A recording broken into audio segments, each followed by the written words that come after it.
ప్రభునామమునకు మహిమ కలుగును గాక. ఈరోజు వాక్యం వింటున్న మీ అందరికీ కూడా మన ప్రభువును రక్షకుడైన యేసుక్రీస్తు ప్రభు వారి శ్రేష్టమైన నామములో అందరికీ వందనాలండి. నిజంగా యేసు మహిమ అను ఈ కార్యక్రమం మీకు ఆశీర్వాదకరంగా ఉందని మీరు తెలియజేస్తూ ఉన్నారు.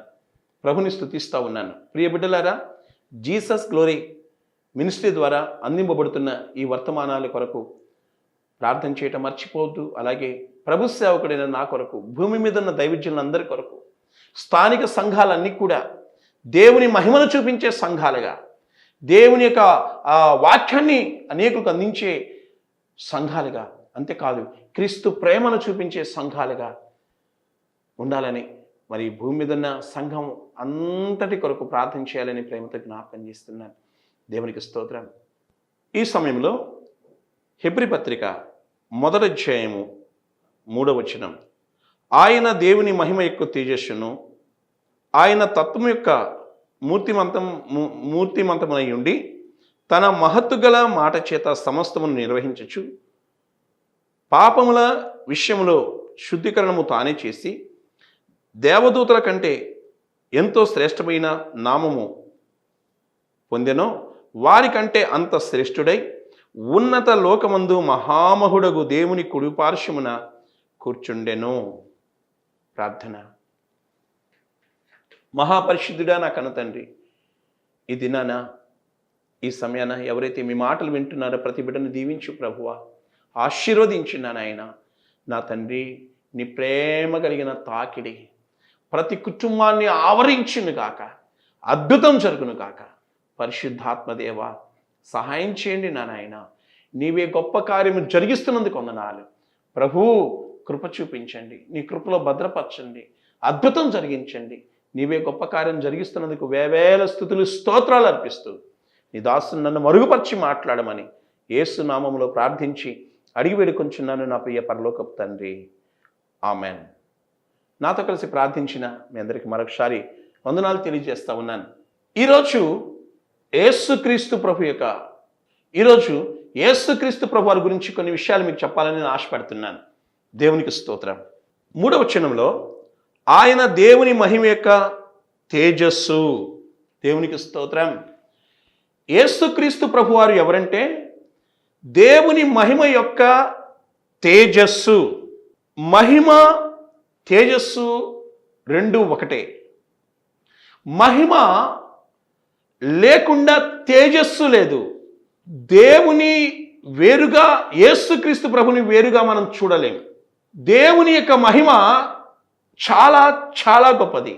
కోటి సూర్యుల తేజస్సు మహిమ కంటే గొప్పది. ఒక వ్యక్తి అంటాడు, దేవుడుంటే నాకు చూపించు అంటాడు.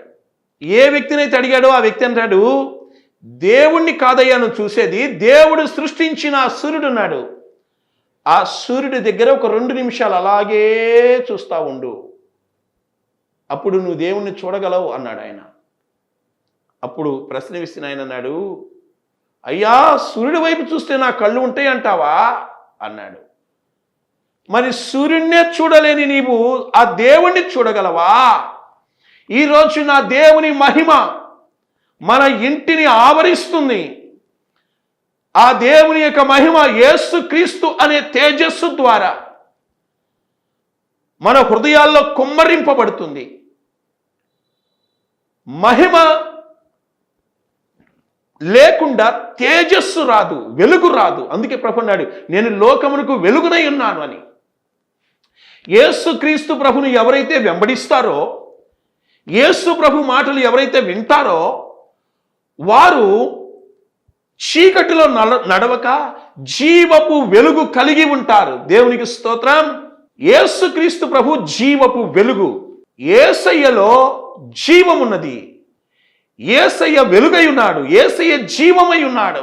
ఆ జీవము మనల్ని జీవింప చేసే జీవము. దేవునికి స్తోత్రం.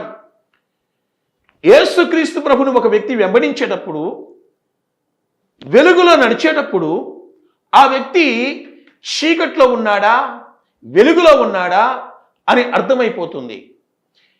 మా మట్టుకు మేము ప్రభులోకి వచ్చిన తర్వాత ప్రభుని నమ్మక ముందు ఎంత చీకటిలో ఉన్నామో, ఎంత వ్యర్థమైన క్రియలు చేశామో, ఇప్పుడు తెలుసుకున్న తర్వాత ఎంత సమయం వృధా చేశామో అనిపిస్తుంది. నా మట్టుకు నేనైతే 6వ తరగతి చదివే పిల్లవాడిగా ఉన్నప్పుడే నా ప్రభు వెలుగులో నడవటానికి ప్రభు నాకు సహాయం చేశాడు. చిన్నప్పుడే మా దైవజనులు ఆయన ఒళ్ళో కూర్చోబెట్టుకొని నాకు ప్రార్థన చేశాడు. చిన్నప్పుడే ఆయా మందిరాలకు వెళ్ళి పాటలు పాడేవాడిని. చిన్నప్పుడు చక్కగా డ్రమ్ ప్లే చేస్తూ దేవుని ఆరాధించేవాడిని. దేవునికి మహిమ కలుగును గాక. నా యవ్వన కాలంలో 19వ సంవత్సరంలో ప్రభు ఈ సువార్త భారాన్ని నా భుజముల మీద ఉంచాడు. నా కుమారుడా, నువ్వు నా సేవ చెయ్యాలి అని అద్భుతకరంగా నా ప్రభు లేవనెత్తాడు. నన్ను వెలిగించిన ఆ వెలుగైన ఆ యేసుక్రీస్తు ప్రభు, ఆ తేజస్సు అయిన ఆ యేసుక్రీస్తు ప్రభు నా ద్వారా, ఓ థ్యాంక్ యూ లార్డ్, అనేకులకు వెలుగైన ప్రభు ఇదిగో అనేకులకు ఆయన పరిచయం అవుతున్నాడు. దేవునికి స్తోత్రం. నా ప్రభు హెచ్చింపబడుతున్నాడు, నా ప్రభు ప్రకటింపబడుతున్నాడు. ఓ నా ప్రభుకి మహిమ కలుగును గాక. దేవునికి స్తోత్రం. పరమ తండ్రి, నీకు మహిమకరంగా అనేకులకు ఆశీర్వాదకరంగా నన్ను చేసినందుకు మీకు స్తోత్రం. Thank you Holi spirit. Yesu Kristu ప్రభు వెలుగై ఉన్న దేవుడు. ఎవరైతే ఆయన వెంబడిస్తారో చీకటి క్రియలను అంటారో, మోసపు క్రియలను చెయ్యరు, పాపపు క్రియలు అంతగా ప్రేమించరు, పాపం అంటే అసహించుకుంటారు. వెలుగులో మనం నడుస్తున్నప్పుడు ఎక్కడ ఏముందో మనకు అర్థమవుతుంది. చీకట్లో ఉన్నప్పుడు ఏం సర్దుకోలేదో వెలుగులో ఉన్నప్పుడు అన్నీ సర్ది పెట్టుకుంటాం. మన ఆత్మను, మన మనస్సును, మన తలంపులను, మన బుద్ధిని, మన జీవితాన్ని, మన బ్రతుకును, మన నడకను, మన పడకను ప్రభుకు ఇష్టంగా మలుచుకుంటాం. కారణం వెలుగులో నడిచేవారం కనుక. దేవునికి స్తోత్రం. కాబట్టి యేసుక్రీస్తు ప్రభు వారు ఏమై ఉన్నారంటే దేవుని మహిమ యొక్క తేజస్సు అయి ఉన్నాడు. దేవునికి స్తోత్రం. ఇప్పుడు మనం ప్రభుని ఏమని కీర్తించవచ్చు? దేవుని మహిమ యొక్క తేజస్సు అయిన యేసుక్రీస్తు ప్రభు, మీకే స్తోత్రమయ్యా. Thank you lord. యేసుక్రీస్తు ప్రభుని కొంతమంది తక్కువ అంచనా వేసి మాట్లాడుతున్నప్పుడు బాధ వేస్తుంది. యేసుక్రీస్తు ప్రభు గురించి అలాంటి వ్యక్తులకు తెలియదు. అలాంటి వ్యక్తులు ఖచ్చితంగా ప్రభుని అర్థం చేసుకుంటారు. ఏ నోరైతే ప్రభుని వ్యతిరేకిస్తుందో అదే నోరు ఆ ప్రభుని కీర్తించే రోజు రాబోతుంది. యేసుక్రీస్తు ప్రభు యొక్క ఆ ఒక పేరు అంటే సర్వ సృష్టి గడగడలాడుతుంది. యేసుక్రీస్తు ప్రభు చాలా గొప్ప దేవుడు, చాలా గొప్పవాడు. ఆయన బిడ్డలుగా జీవించటం నిజంగా మన జీవిత ధన్యత. ఆయన సేవ చేయటం ఇది గొప్ప భాగ్యం. యేసు ప్రభు పిల్లలు, యేసు ప్రభు సేవకులు అని అనిపించుకోవటం నిజంగా ఆ ప్రభు చూపిన ఆ దయా సంకల్పం, ఆయన కరుణ, ఆయన దయలో ఈరోజు మనల్ని ఉంచాడు. దేవునికి మహిమ కలుగును కాక. హల్లెలూయా. దేవుని యొక్క మహిమ యొక్క తేజస్సు అయిన యేసుక్రీస్తు ప్రభు వెలుగులో అనేకులు నడవబోతున్నారు. ఇప్పటికీ గొప్పవారిని, ఘనులను, పేదవారిని, దిక్కులేని వారిని, దరిద్రులను, అనాథులను నా ప్రభు ఆయన వెలుగులో నడిపిస్తూ ఉన్నాడు. ఇంకా ఆయన వెలుగు అనేకులకు థ్యాంక్ యూ లార్డ్ కనబడబోతుంది. Thank you Holi Spirit. ఈరోజు ఒక వ్యక్తి వాక్యం వింటా ఉన్నాడు. ఓ ఈ వాక్యం వింటుండగానే నీకు కోపం పుడుతుంది సహోదరుడా. ప్రభు ప్రేమ ఇదిగో నిన్ను దర్శిస్తుంది. ఓ రిషాకారా బాబా, వెలుగైన ప్రభు నిన్ను ఆవరిస్తున్నాడు. ఓ అపవాది నీ జీవితాన్ని ఆ పతన స్థితిలోకి తీసుకెళ్లాలని చూస్తున్నాడు, నిన్ను ఇబ్బంది పెట్టాలని చూస్తున్నాడు. ఇదిగో అపవాది సాధనంగా ఉన్న నిన్ను నా ప్రభు ప్రేమ చేత, నా ప్రభు తేజస్సు చేత, నా ప్రభు వెలుగు చేత ఇప్పుడే నిన్ను పట్టుకుంటున్నాడు. నీవు గొప్ప సాక్షిగా ఉండబోతున్నావు. ఇప్పుడు ఎంత కోపంతో రగిలిపోతున్నావో అంత దీనుడుగా నా ప్రభు సేవను ప్రకటించబోతున్నావు. ఇది నా దేవుని యొక్క మాట. Thank you Holi Spirit, thank you Lord, హల్లెలూయా. ఒక వ్యక్తి మంచం మీద ఉండి వాక్యం వింటా ఉన్నాడు. హల్లెలూయా, ప్రభు నిన్ను తాకుతున్నాడు. సహోదరి సహోదరులారా, ఎవరైతే మంచాల మీద ఉన్నారో నా ప్రభు మిమ్మల్ని దర్శిస్తున్నాడు, నా ప్రభు మిమ్మల్ని దర్శిస్తున్నాడు, దీవిస్తున్నాడు, అద్భుతం చేయబోతున్నాడు. ఆయన వెలుగులో మీరు నడవబోతున్నారా? ఈరోజు ప్రభుని అడగండి, ప్రభువా, దేవుని మహిమ యొక్క తేజస్సు అయిన యేసుక్రీస్తు, నీ తేజస్సులో మమ్మల్ని నడిపించుకో బాబు అని అడగండి. నా ప్రభు మిమ్మల్ని గొప్పగా దీవించి విడిపించి గొప్ప చేయబోతున్నాడు. ఇప్పుడే మీ దేహాలలో గొప్ప అద్భుతాలు జరగబోతున్నాయి, ఆశ్చర్యకార్యాలు జరగబోతున్నాయి. Thank you Holi Spirit. ప్రభు కార్యం చేయబోతున్నాడు. నిజంగా యేసుక్రీస్తు ప్రభు ఈరోజు ఇదిగో మన ఇంటికి వచ్చాడు, మీ ఇంటికి వచ్చాడు. నువ్వు ఎక్కడి నుండి వాక్యం వింటున్నా, ఇదిగో దేవుని యొక్క ఆ ఒక తేజస్సు, దేవుని యొక్క మహిమ ఇదిగో మీ మీద పడుతున్నప్పుడు ఆ దురాత్మ శక్తులు కాలిపోతున్నాయి, ఆ సాతాను శక్తులు కాలిపోతున్నాయి, ఆ మాంత్రిక శక్తులు కాలిపోతున్నాయి, ఆ భ్రష్టాత్మ, ఆ వెలుగు ఆత్మ, ఆ మాంత్రిక ఆత్మ, ఆ చీకటి శక్తులు, అలాగే చెడు వాటి వైపు నడిపించే ఆ చెడ్డ ఆత్మలన్నీ తగలబడిపోతున్నాయి. యేసుక్రీస్తు ప్రభు యొక్క ఆ తేజస్సు. దేవునికి స్తోత్రం.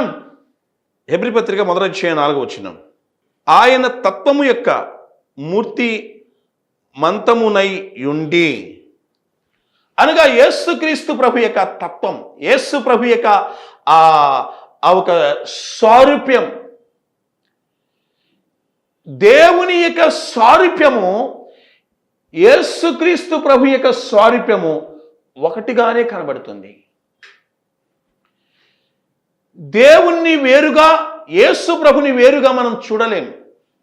ఒకసారి యోహాను సువార్త తీయండి, 1:1. ఆదియందు వాక్యము ఉండెను, వాక్యము దేవుని యొద్ద ఉండెను, వాక్యము దేవుడై ఉండెను. 14 ఆ వాక్యము శరీరధారి అయి కృప సత్య సంపూర్ణుడిగా మన మధ్య నివసించెను. దేవునికి స్తోత్రం. వాక్యము దేవుడై ఉన్నాడు, వాక్యము దేవుని యొద్ద ఉన్నాడు, వాక్యమే దేవుడై ఉన్నాడు. వాక్యమై ఉన్న దేవుడు 14 ఆ వాక్యము శరీరధారి అయి ఈ లోకానికి వచ్చింది ఎవరంటే ప్రభు అయిన యేసుక్రీస్తు. యేసుక్రీస్తు ప్రభు యొక్క ఆ ఒక పర్సనాలిటీ లేక ఆయన స్వారూప్యం చాలా గొప్పది. ఈ మధ్య ఒక వ్యక్తి అన్నాడు, దేవుడు ఎంత ఉంటాడయ్యా అంటే, ఆయన అనంతుడు. ఎంత ఉంటాడో ఎవరు చెప్పలేము, అనంతుడు. దేవుడు ఎక్కడుంటాడయ్యా? ఆయన పరలోకములో ఉండి, ఆయన పరలోకము నుండి తన ఆత్మ కార్యాన్ని భూమి మీద జరిగిస్తూ ఉన్నాడు. తన ఆత్మ ద్వారా పరిశుద్ధాత్మ దేవుడు సేవకులకు సహాయం చేస్తూ ఉన్నాడు, సహకరిస్తున్నాడు. నాలాంటి దైవజనులకు పరిశుద్ధాత్మ దేవుడు సహాయం చేస్తున్నాడు. పరిశుద్ధాత్మ దేవుని సహాయం లేకపోతే ఈ పరిచర్య చేయలేము. ప్రభు యొక్క ఆత్మ సహాయం లేకపోతే అద్భుతాలు జరగవు, ఆశ్చర్యకార్యాలు జరగవు. ఇప్పుడు చూడండి, ఎన్ని దయ్యాలు తగలబడిపోతున్నాయో. ఇది ఎవరి ద్వారా? పాస్టర్ గారు నేను కాదు, నా వల్ల కాదు. దేవుని ఆత్మ కార్యము, దేవుని ఆత్మ కార్యము. వాక్యమైన దేవుడు ఆత్మస్వరూపిగా మన గృహాలను దర్శిస్తూ ఉన్నప్పుడు ఆత్మ దేవుడు, ఆత్మ వెలుగు, ఆత్మ జీవం, ఆత్మ ప్రభు, ఆత్మ మహిమ. Thank you Holi Spirit. మహిమై, వాక్యమై, ప్రభువై, బలమై, శక్తి అయి, జీవమై మన ఇంటిలో సంచరిస్తూ ఉండగా, ఆయన అధికారము పనిచేస్తుండగా దయ్యాలు చూడండి ఎలా కాలిపోతున్నాయో, పిచ్చి పిచ్చి దయ్యాలు. దేవునికి మహిమ కలుగును గాక. ఈరోజు నా ప్రభు ఎవరంటే, వాక్యమై ఉన్న దేవుడు. ఎక్కడైతే 2-3 కూడి ఉంటారో వారి మధ్యలో ఉంటానన్నాడు. అవును, ఇప్పుడు మన మధ్యలో ప్రభు ఉన్నాడు. దేవునికి స్తోత్రం. ఆయన ఎలా ఉంటాడు అంటే ఆయన జీవమై ఉన్నాడు, ఆయన వెలుగై ఉన్నాడు, ఆయన సజీవుడై ఉన్నాడు, ఆయన ప్రేమై ఉన్నాడు, ఆయన వాక్యమై ఉన్నాడు, ఆయన ఆత్మై ఉన్నాడు. దేవునికి స్తోత్రం. ఎబ్రీ పత్రిక 1:4 ఇంకొక మాట ఉంది. తన మహత్తు గల మాట చేత సమస్తమును నిర్వహించుచు. దేవునికి స్తోత్రం.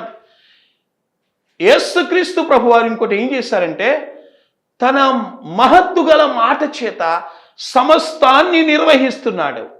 హల్లెలూయా.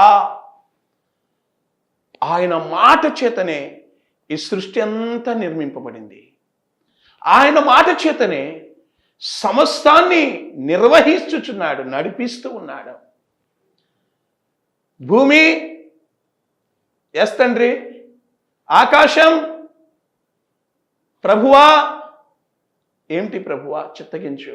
ఎస్, ఆకాశము ఆయనకు భయపడుతుంది, భూమి ఆయనకు భయపడుతుంది, సమస్తము ఆయనకు లోబడుతుంది. కానీ ఈ మనిషి మాత్రం దేవునికి తిరుగుబాటు చేస్తానే ఉన్నాడండి. ఇంకొకటి, మనిషి దేవునికి తిరుగుబాటు చేస్తున్నప్పటికీ కూడా ఈ అల్పి అయినా ఈ సొలిపి అయిన ఈ మనిషి అంటే దేవునికి ఎంత ప్రేమండి.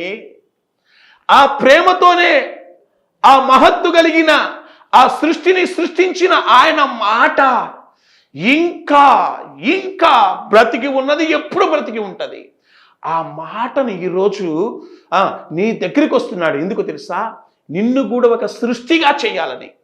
క్రీస్తునందు ఉన్నవారు నూతన సృష్టి అని దేవుని వాక్యం సెలవిస్తుంది.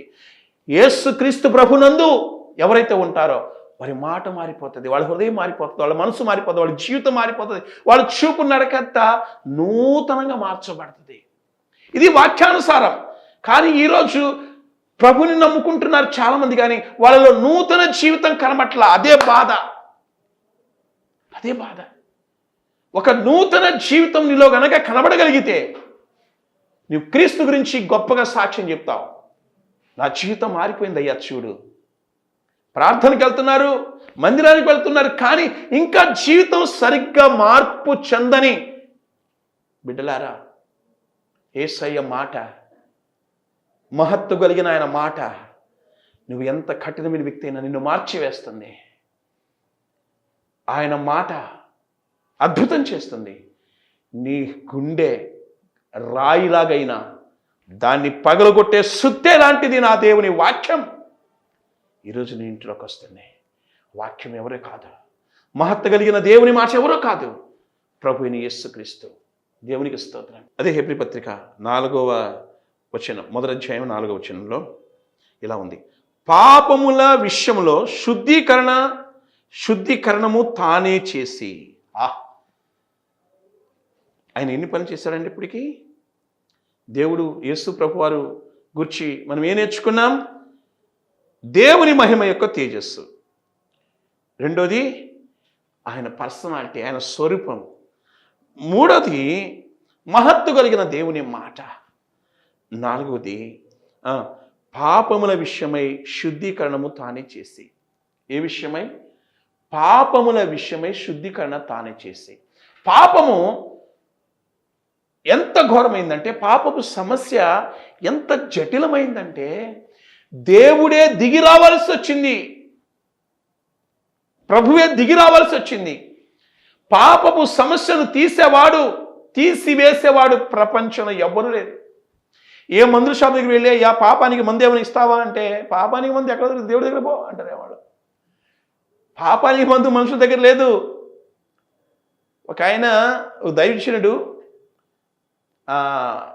నా చిన్ననాట ఒక పాట పాడేవాడు.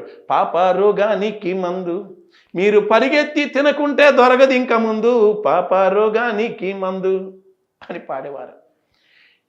యేసుక్రీస్తు ప్రభు యొక్క రక్తం ద్వారా మనల్ని యేసయ్య ఏం చేశాడంటే శుద్ధీకరించాడు.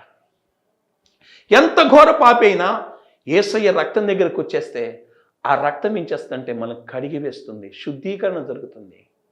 మనశ్శాంతి కలుగుతుంది, ఆత్మరక్షణ కలుగుతుంది, పాపక్షమాపణ కలుగుతుంది. నేను దేవుని బిడ్డను అనే ఒక నిశ్చయిత మనలోకి వస్తుంది. పాపముల విషయమై ప్రాణం పెట్టిన దేవుడు యేసు ప్రభువారు, పాపుల విషయమై దృష్టి పెట్టిన వాడు యేసు ప్రభువారు. యేసుక్రీస్తు ప్రభువు సృష్టిని సృష్టించినప్పుడు ఉన్నాడు, సృష్టిని నడిపిస్తున్నవాడు ఇప్పుడు కూడా ఇదిగో మన ఇంటిలోకి వచ్చాడు. అయితే ఆయన ఆత్మ అయి ఉన్నాడు, మనము మనుషులమై ఉన్నాము. ఆయన పరిధి దేవుడు కదండి, గొప్పవాడు కదా, మనం మనుషులం. కానీ మనిషి ఏమన్నా అంటే నాకు కనబట్టలేదు కాబట్టి లేదు. ఎలా చెప్పగలను? కొన్ని చూడవచ్చు, కొన్ని చూడకూడదు, కొన్ని నిదానంగా చూడొచ్చు, కొన్ని చూడలేము. ఎప్పుడు చూడలేము. కానీ యేసుక్రీస్తు ప్రభువును మాత్రం ఆయన వచ్చినప్పుడు మనం చూస్తాం. ఆయన దగ్గరతో ఆయన రెండో రాకడలో మనం తీసుకుని వెళ్ళినప్పుడు ఆయనతోనే ఉంటాం. మన ఆత్మ ప్రభుతో కూడా ఉంటుంది. దేవునికి స్తోత్రం. ఇప్పుడు ఆయన మనతో కూడా ఉన్నాడు. దేవునికి మహిమ కలుగును కాక. Thank you Holi spirit. Yesu Kristu రక్తమే ఈరోజు నన్ను శుద్ధీకరించి ఆయన బిడ్డగా నిలిపింది. నిన్ను కూడా యేసుక్రీస్తు ప్రభు రక్తమే శుద్ధీకరిస్తుంది. దేవునికి మహిమ కలుగును కాక. హల్లెలూయా. అంతేకాదు, ఉన్నత లోకమందు మహామహుడగు దేవుని కుడి పార్శ్వమున కూర్చుండెను. మహామహుడగు దేవుని కుడి పార్శ్వమున కూర్చున్నాడు. బైబిల్ ఒక మాట రాయబడింది, తండ్రి కుమారుని ప్రేమించను కనుక సమస్తము ఆయనకు అప్పగించాను. ఈరోజు యేసుక్రీస్తు ప్రభు చేతిలో సమస్తం ఉంది. రక్షించేవాడి లోకానికి ఆయనే, పరలోకానికి చేర్చేవాడు ఆయనే, అంధకార దుష్ట మాంత్రిక అపవాది శక్తుల నుండి కాపాడేది ఆయనే, పాపం నుండి కాపాడేది ఆయనే, రోగం నుండి కాపాడేది ఆయనే, నరకం నుండి కాపాడేది ఆయనే. ఇది సత్యం అండి, ఇది సత్యం. సత్యం కలిగిన ఈ మాటలు మన ఇంటిలోకి రావటం మనకు ఆశీర్వాదం. యేసుక్రీస్తు ప్రభు గొప్పవాడు, ఆయన మహిమ కలిగిన మహాదేవుడు, ఆయన అనంతుడు. ఆయన ఒక మాట మాట్లాడితే చాలు నీ జీవితంలో ఒక అద్భుతం జరుగుతుంది. ఈరోజు ప్రభు నీతో మాట్లాడుతున్నాడు. ఉన్న చోటనే ఉన్న పాటనే నీ జీవితాన్ని ప్రభుకు సమర్పిస్తావా సహోదరుడా? మీకు ఒక మాట చెప్పి నేను ముగిస్తాను. ఇద్దరు వ్యక్తులు గొడవాడి కోపంలో ఒక వ్యక్తిని కొట్టేసారి చనిపోయాడు. అయితే కొట్టిన వ్యక్తిని తీసుకెళ్లి జైల్లో వేశారు. మరి జడ్జి గారు మరణశిక్ష విధించారు, ఉరిశిక్ష విధించారు. అయితే గ్రామ ప్రజలందరూ వెళ్ళి, అయ్యో మరి ఈ వ్యక్తికి యవనస్తుడు కదా, రాష్ట్రపతి గారి దగ్గర వెళ్దామని రాష్ట్రపతి గారి దగ్గర వెళ్ళి క్షమాపణ లెటర్ తీసుకొచ్చారు. జడ్జి గారు పరుగున వస్తున్నాడు. వచ్చి, అయ్యా బాబు ఇదిగో లెటరు అని పరిగెత్తుకుంటూ వస్తూ ఉంటే లోపల జైల్లో ఉన్న యవనస్తుడు జడ్జి గారిని అసహించుకుంటున్నాడు. కనీసం కనికరం లేకుండా నన్ను మరణశిక్ష విధించాడా, ఆయన ముఖమే నేను చూడను అని హేళన చేస్తున్నాడు, వెక్కిరిస్తున్నాడు, అసహించుకుంటున్నాడు. జడ్జి గారికి ఎదురుగా ఉన్న వ్యక్తి ఒక్కసారి వెనక్కి తిరిగిపోయాడు. ఒకసారి వీపు చూపించాడు. ఆ జడ్జి గారు నిలబడి వెళ్ళిపోయాడు. అయితే ఉరిశిక్ష అమలు చేయబడుతుంది. అప్పుడు అక్కడున్న జైలర్ చెప్పాడు, అయ్యా ఆ క్షమాపణ లెటర్ నీకు ఇచ్చారు, నువ్వు రేపు చనిపోకుండా ఉండాల్సింది. కుప్పకూలిపోయాడు ఆ మాట అనగానే. ఉరిశిక్ష సమయంలో అయ్యా ఏమన్నాడు తెలుసా? ఈరోజు నేను ఆ వ్యక్తిని చంపినందుకు చచ్చిపోవటంలా, రాష్ట్రపతి గారు ఇచ్చిన ఆ క్షమాపణ లెటరు తీసుకోకుండా ఉన్నందుకే చచ్చిపోతున్నాను. వింటున్నారా? ఈరోజు పాపము చేసినందుకు కాదు, యేసుక్రీస్తు ప్రభువుని నమ్మకుండా ఉన్నందుకే అనేకులు నరకానికి వెళ్ళిపోతున్నారు. సహోదరులారా, నేను మీలాంటి పాపినే ఒకప్పుడు నా ప్రభువును రక్షించాడు, మిమ్మల్ని కూడా రక్షిస్తాడు. ప్రార్థన. మహాపరిశుద్ధుడా, వాక్యం ఇచ్చిన బిడ్డలందరినీ బలపరచు, మీరు అక్కడ కొరకు సిద్ధపరచు. సమస్త దయాలను బంధిస్తూ యేసు శక్తిగల నామములో థ్యాంక్ యూ లార్డ్. ఈ వాక్యం వినుచున్న ప్రతి బిడ్డను రక్షించి మీ సాక్షిగా వాడుకున్నామని టీవీ పరిచయ కొరకు ఎవరైతే ఆర్థికంగా అయ్యా వారి కానుకలు విత్తి సహకరించారో, ప్రార్థన చేస్తున్నారో ప్రతి బిడ్డను బలపరచమని యేసు నామంలో ప్రార్థిస్తున్నాము తండ్రి. Amen, amen. త్రియక దేవుని నిత్య దీవెనలు నిత్యం మీకు తోడైండును గాక. ఆమెన్. అందరికి వందనాలు. మీకు ఏదైనా ప్రార్థన వస్తుంటే మాకు తెలియచేయండి. ప్రభు మిమ్మల్ని దీవించును గాక. ఆమెన్. మా చిరునామా brother R Timothy Nayak, Jesus glory ministries, యేసు మహిమ ఆత్మ మందిరం, బోయపాలెం, ఎడ్లపాడు మండలం, గుంటూరు జిల్లా, ఆంధ్రప్రదేశ్. మీ ప్రార్థన అవసరాల కొరకై ఫోన్ నెంబర్ 8985993619.